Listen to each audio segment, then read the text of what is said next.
All right. Hi, ladies. Happy International Women's Day. What a lovely thing it is to celebrate. And I'm so thankful to be part of such a wonderful day with so many impressive women on this panel. Thank you to Momni for hosting this event and providing such inspirational content for us to gather and learn from. Today, I want to share some ideas on when you carry the weight on your shoulders, and if you feel alone on dark days, how you can conquer your day. And in those moments, I have 3 questions. If you can remember to a time when you felt that way, do you feel you can access your personal power? Can you tap into what lies deep within you in order to sustain your soul during those dark days? Or how do you access or relate to your senses? How do your senses relate to the world so you can keep on keeping on? It's tricky to manage the parts of life and the energy that we want to do and all the things that we have good intentions to do. And as an event planner, I was an event planner for 7 years before becoming a mama to my 4 little ones. And I now realize that life is a daily event. It takes planning and intentional, deliberate action to manage all the things that we want to do. So I'm trying to enjoy this roller coaster of life that comes with this beautiful journey, yet sometimes it's exhausting. Life is a way of unraveling the grandest plans, and some good intentions sit and wait amidst the messy reality of life. But on the dark days, we are most vulnerable in our soul. Yet this life is a refining journey. And one thing I've learned is that we are endowed with power, and we have a deep inner capacity to survive the hard times and truly thrive. At the end of this time together, I hope you feel empowered to seize your day and overcome the hard moments with greater confidence that you can do hard things. You can do it, ladies. We can do hard things. And I want you to feel that you can tap into your inner power and sustain your soul with the tools that are within you.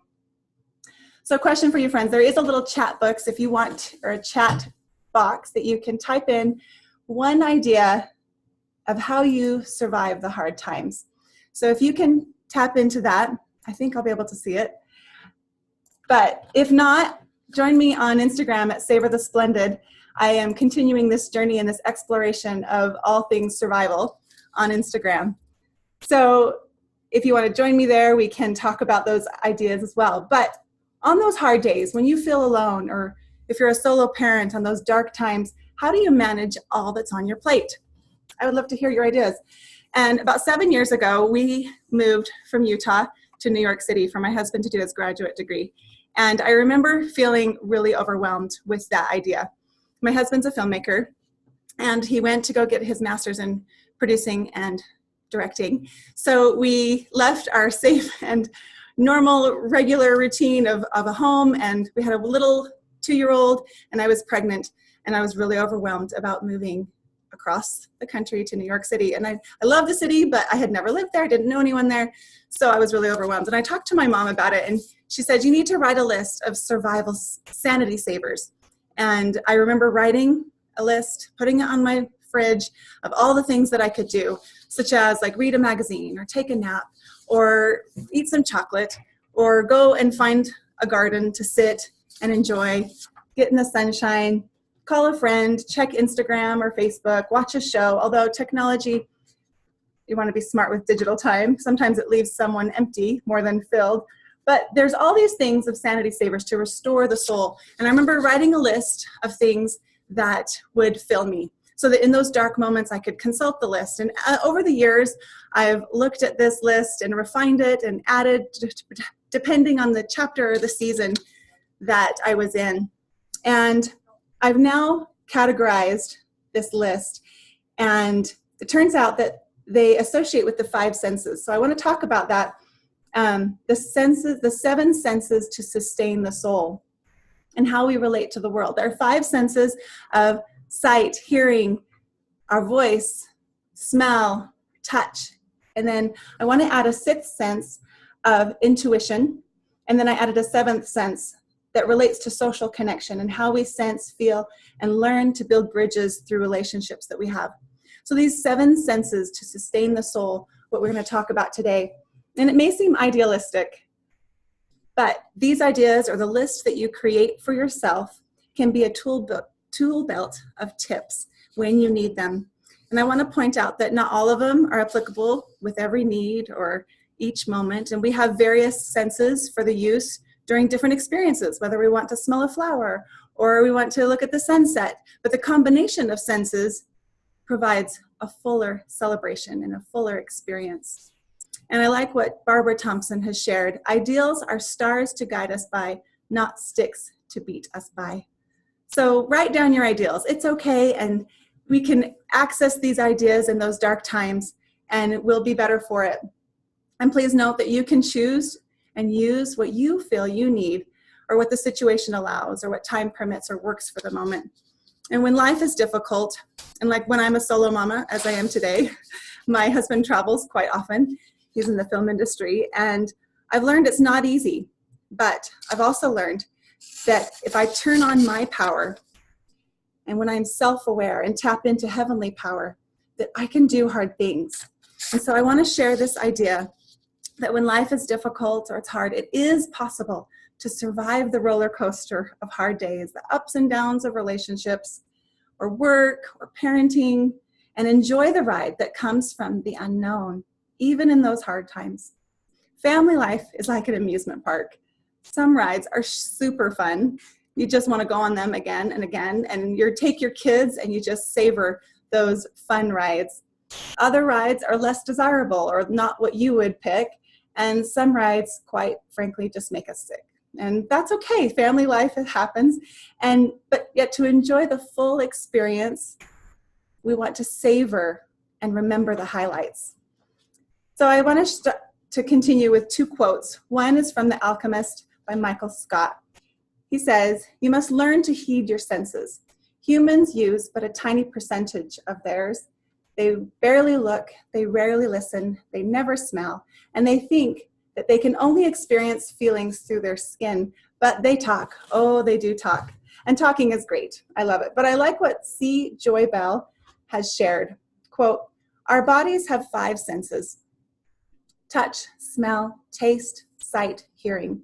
But not to be overlooked are the senses of our souls: intuition, peace, foresight, trust, empathy. The difference between people lie in their use of these senses. Most people don't know anything about their inner senses, while a few of them rely on them just as they rely on their physical senses, and in fact, probably even more." So this is what I want to explore with you today. How do we use all our senses as tools for greater strength? The first is sight, seeing. And I label this as savor the splendid. Seeing what is beautiful and lovely around you is the first tip, because we can see and notice the beautiful things at every turn, in every moment. And savoring the splendid means to see what is around us, savor the good parts of the day, seeing nature, art, reading a good quote, counting your blessings moment by moment. With our eyes, seeing is believing, so they say, and often we don't trust something until we've seen it. So take sight, ladies. Take sight for what it's worth and see all you can. One great tip with this area is gratitude. And I have a gratitude journal that I've used throughout the years. And I like this quote that I've written there it was an article from Forbes by Margie Worrell. It says, "Gratitude isn't about how much or how little you have, but the story you tell yourself about it.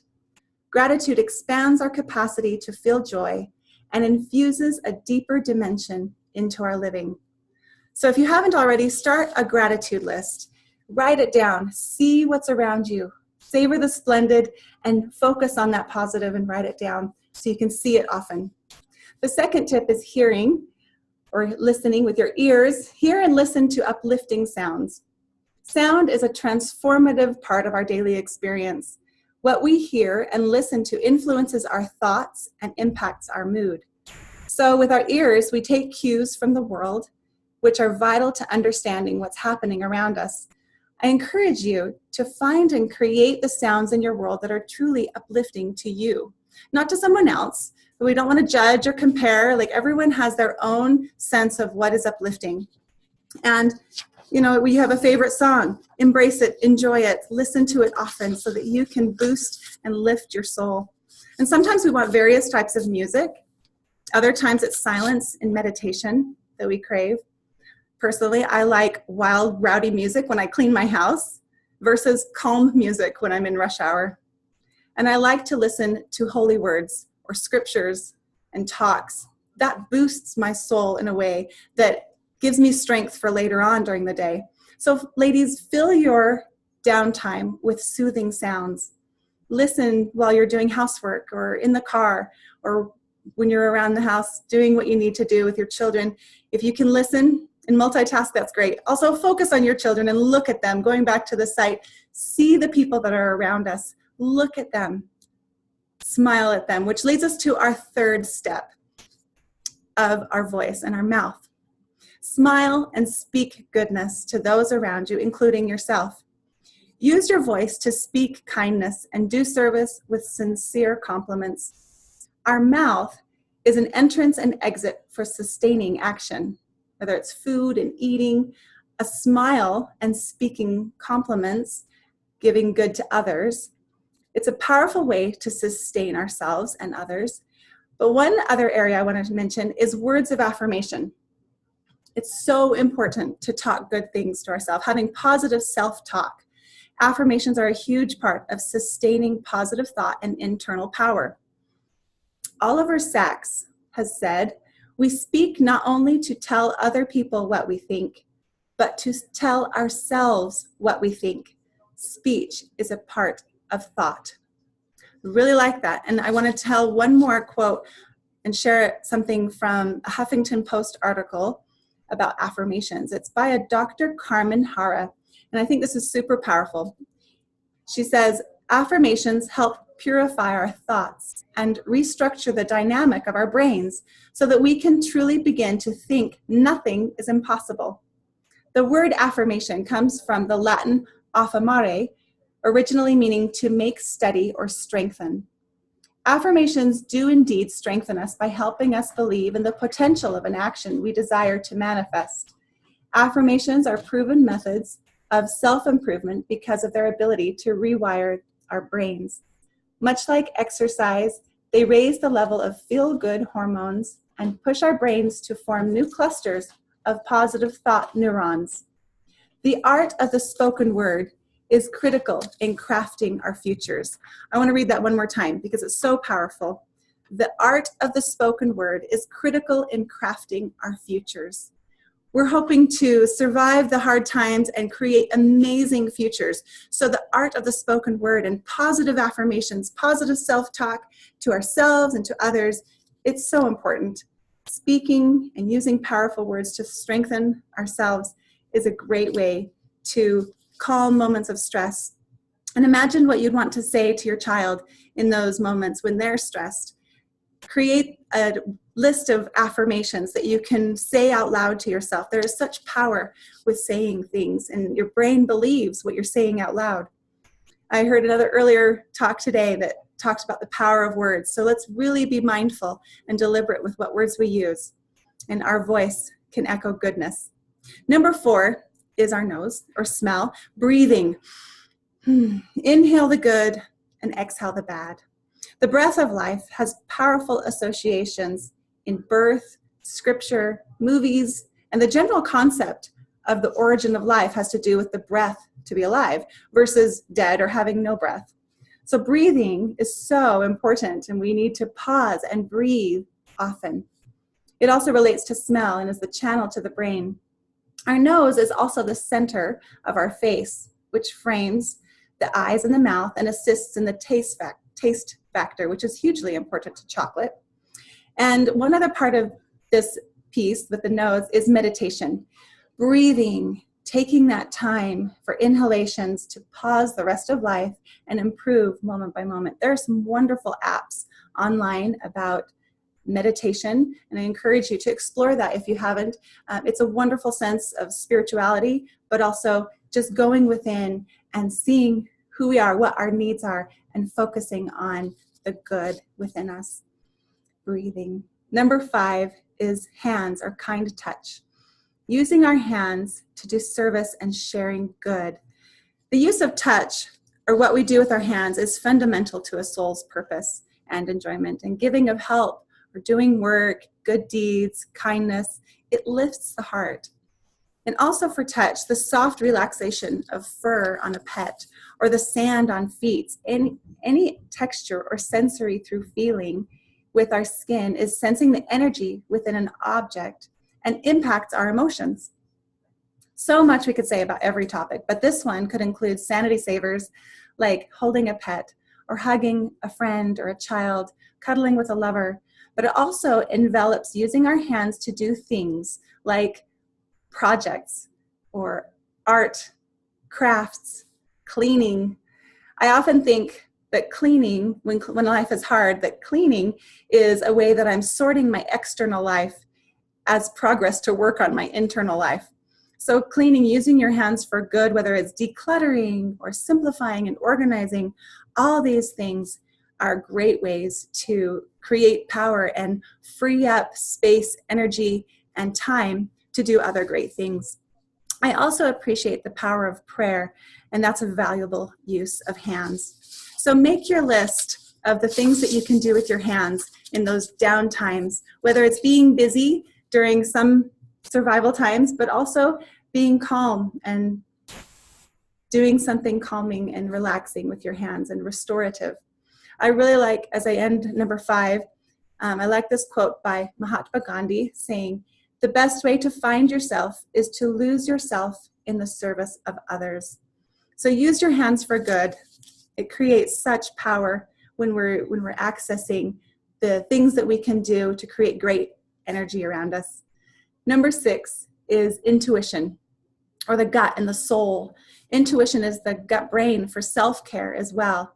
Personal restorative time, exercise or sleep, hydration, hygiene, taking a shower does immense great good. There's also something called emotional hygiene. There's a wonderful TED Talk about that. Exercise and healthy habits gives core to our strength.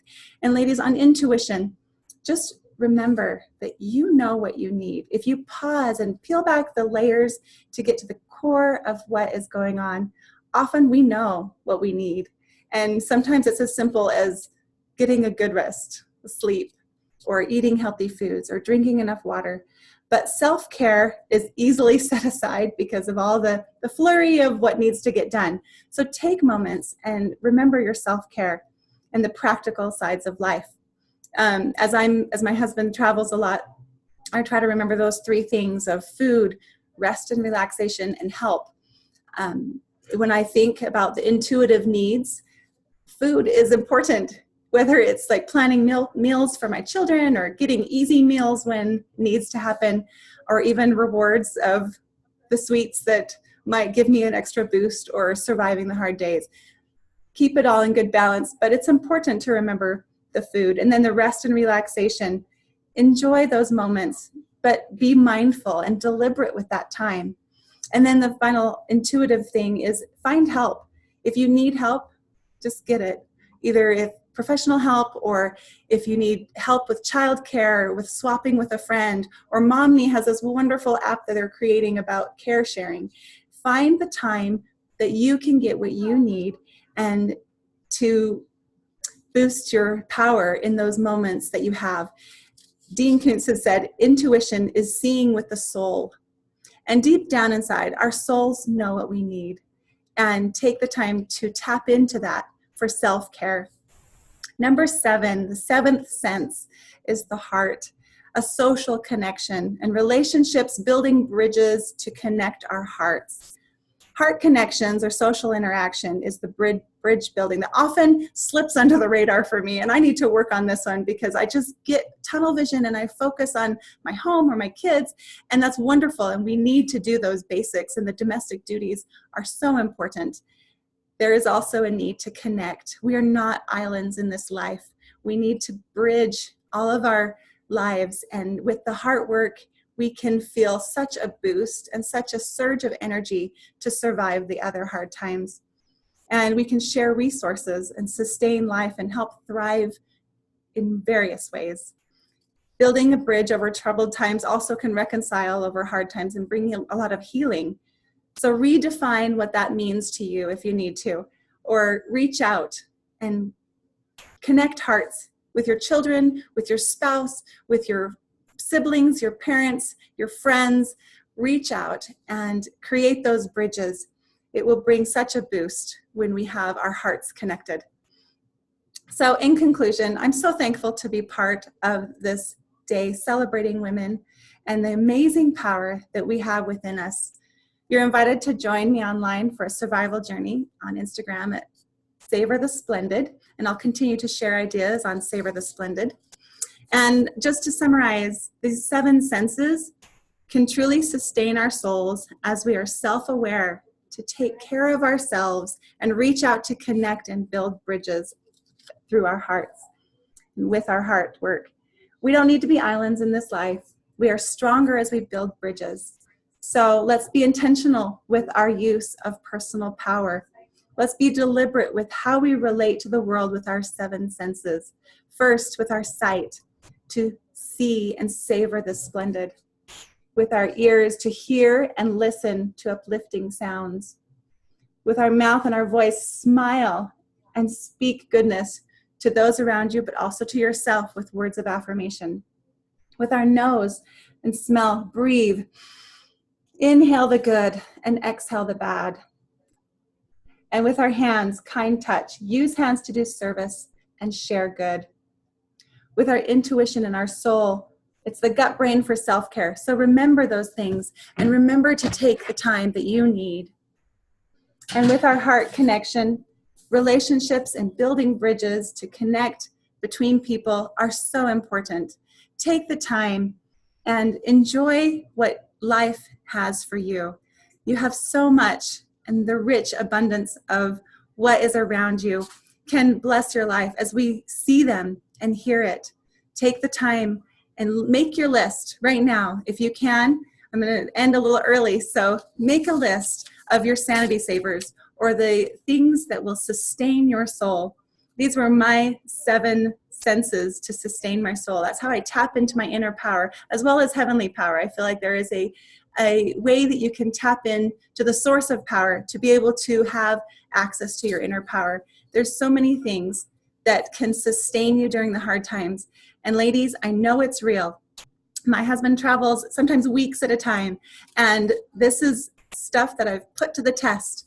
I have my list, and I'm not perfect by no means. I struggle. There are hard days, and I forget my list, but that's why I write it down. So I encourage you to write things down and figure out what works for you, and that we don't need to judge each other because that is counterproductive. Putting energy towards other people or judging what they use in their resources or energy will do no good. Let's use that energy to put that towards what will soothe our soul and sustain the energy we need for our life. Use that energy for good and tap within, tap into your inner power to sustain what you want to create in your life. Thank you again for sharing this time together and with me. Best wishes to you on how you can tap into your inner power and sustain your soul and love your beautiful life. Thank you, ladies, and happy Women's Day. Have a great day.